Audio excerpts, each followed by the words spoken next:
ইরানের president Ebrahim Raisi helicopter দুর্ঘটনায় নিহত হওয়ার পর শূন্য হয়ে যাওয়া পদে নতুন করে নির্বাচন শুক্রবার।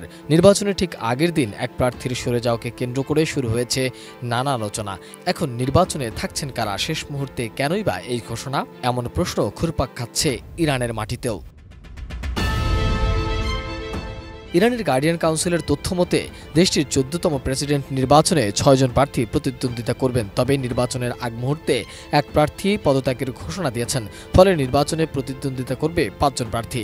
চীনের সংবাদ মাধ্যম চিনহুয়ার এক প্রতিবেদনে এ তথ্য জানিয়েছে। প্রতিবেদনে বলা হয়েছে, ইরানের প্রেসিডেন্ট প্রার্থী ও দেশটির ভাইস প্রেসিডেন্ট গাজী জাদেহ হাশিমি নির্বাচনী প্রতিদ্বন্দ্বিতা থেকে নিজেকে প্রত্যাহার করে নিয়েছে। সামাজিক যোগাযোগ মাধ্যম এক্সে এক পোস্টে তিনি এই পদত্যাগের ঘোষণা দেন। ইরানের নির্বাচন সংক্রান্ত দেখভালের দায়িত্বে থাকা গার্ডিয়ান কাউন্সিল জানিয়েছে, নির্বাচনে প্রার্থিত অনুমোদন করা ৬ প্রার্থীর মধ্যে ৫ জন রক্ষণশীল এবং একজন মধ্যপন্থী। কাউন্সিল অনুমোদিত প্রার্থীরা হলেন পার্লামেন্টের স্পিকার মোহাম্মদ বাঘের গালিবাফ, পরমাণু কর্মসূচি বিষয়ক সাবেক মধ্যস্থতাকারী সাইদ জালিলি, সাবেক পররাষ্ট্রমন্ত্রী মোস্তফা পাউর মুহাম্মাদি, তেহরানের মেয়র আলী রেজা জাকানি, বর্তমান ভাইস প্রেসিডেন্ট আমির হোসাইন গাজী জাদেহ হাশিমি এবং পার্লামেন্ট সদস্য মাসুদ পেজেশকিয়ান। এর আগে ইরানের রাষ্ট্রীয় সংবাদ মাধ্যম ইরনার বরাতে সংবাদ মাধ্যমগুলো জানিয়েছে, ইরানের প্রেসিডেন্ট নির্বাচনের তারিখ ঘোষণা করা হয়েছে। শুক্রবার ২৮ জুন নির্বাচন অনুষ্ঠিত হচ্ছে। দেশটির সংবিধান অনুসারে প্রেসিডেন্টের শূন্য পদ হওয়ার পরবর্তী ৫০ দিনের মধ্যে নির্বাচন অনুষ্ঠিত হওয়ার কথা।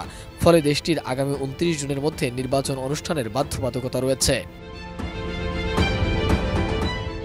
গত ২০ মে বিবিসি, রয়টার্স সহ বেশ কয়েকটি গণমাধ্যম জানিয়েছে, ইরানের প্রেসিডেন্ট ইব্রাহিম রাইসিকে বহনকারী হেলিকপ্টারের দুর্ঘটনার কবলে পড়ার পর এটির ধ্বংসাবশেষের সন্ধান পাওয়া যায়। তবে প্রেসিডেন্ট রাইসি, দেশটির পররাষ্ট্রমন্ত্রী হোসেন আমির আবদুল্লাহিয়ান ও পূর্ব আজারবাইজানের গভর্নর মালেক রহমাতি কেউই আর বেঁচে নেই। তাদের মৃত্যুর খবর নিশ্চিতের পর ইরানের গার্ডিয়ান কাউন্সিল আগামী ২৮ জুন নির্বাচনের তারিখ ঘোষণা করে। ইব্রাহিম রাইসি ইরানের ৮ম প্রেসিডেন্ট ছিলেন। তিনি একাধারে রাজনীতিবিদ ও বিচারক। রাইসি বিশ্ব রাজনীতিতেও অন্যতম প্রভাবশালী নেতাদের একজন ছিলেন। ইব্রাহিম রাইসি ইরানের সর্বোচ্চ ধর্মীয় নেতা আয়াতুল্লাহ আলী খামেনির ঘনিষ্ঠজন হিসাবে পরিচিত ছিলেন। প্রেসিডেন্ট হওয়ার আগে দেশটির প্রধান বিচারপতি হিসাবেও দায়িত্ব পালন করেছেন তিনি। এ কারণে দেশটিতে মৃত্যুদণ্ডের সংখ্যাও কমে এসেছে। মোহাম্মদ সোহাগ বিশ্বাস, ডেস্ক রিপোর্ট, এটিএন নিউজ।